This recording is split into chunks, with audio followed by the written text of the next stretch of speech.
Rahman, please. Huzur, four pillars of the Arkan Islam has a practical side. That's Salat, Zakat, Sawm and Hajj. What is the practical side of the Kalema, La ilaha illallah Muhammad Rasulullah? Kalema covers everything. It covers everything of life. None is outside the shadow of Kalema. Nothing, is outside the shadow of Kalema what man can do. So whenever we do something, we have an intention preceding that act. And if we do it for a purpose, which is to serve the cause of someone else but God, there the kalima is negated.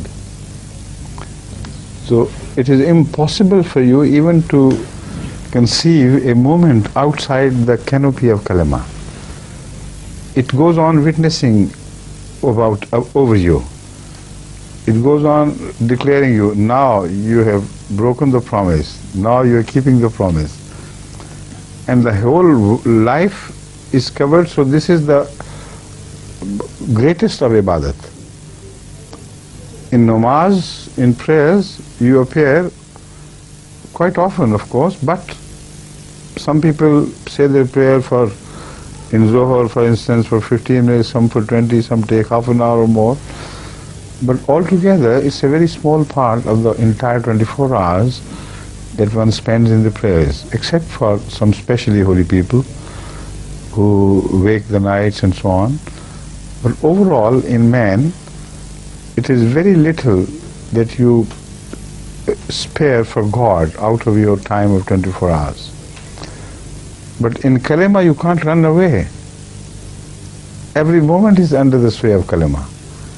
So that is why Hazrat sallallahu alaihi wasallam said, Afzulu zikre la ilaha illallah. So there, he has not even mentioned Muhammad Rasulullah. Because if there is no God but Allah, it covers everything within you and without you. All your body is enveloped in, all your soul and spirit are enveloped in the kalima. Then if you truly pay homage to God, it is impossible not to pay homage to Hazrat Muhammad Rasulullah sallallahu alaihi wasallam, who is a symbol of his unity on earth, who is the one who led us to that unity. So that is included. That is why once Hazrat sallallahu alaihi wasallam addressing Abu Huraira said, go and announce that man qala la ilaha illallah dakhala al-jannah. And he even did not mention himself, his own name. While the full kalima is ashhadu an la ilaha illallah wa ashhadu anna Muhammadan Rasulullah wa Muhammadan abduhu wa rasuluh. But he just said, man qala la ilaha illallah dakhala al-jannah. And Abu Huraira started doing it, pronouncing this great declaration with the top of his voice. But Hazrat Umar, when he heard this, he confronted him, got hold of him by the collar. So, what are you doing? He said, I am doing what my master Hazrat Muhammad Rasulullah told me. Did he say that? He said, yes. Come on, let's go together. So they both appeared in the court of Hazrat Muhammad Rasulullah, and Hazrat Umar inquired, Ya Rasulullah, did you say that to him? To pronounce it, to tell everybody? He said, yes, I did.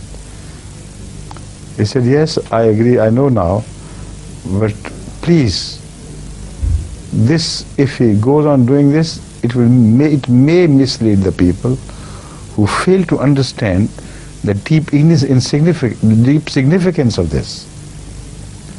Because people will think, just say La ilaha illallah and you finished. Huh? But La ilaha illallah does not mean that.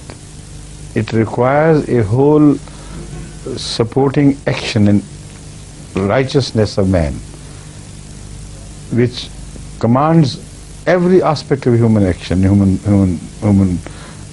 thoughts and actions altogether.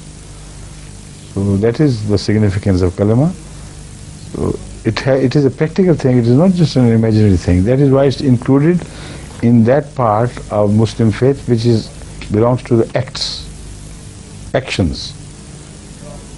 Kalema is found in both places, in the fundamental article of faith and those parts of human activities which relate not to beliefs but to actions. Because Kalema requires action, it is an action. Right? Thank you. Jazakumullah. It's improving by the day now, mashallah. Well done. Please.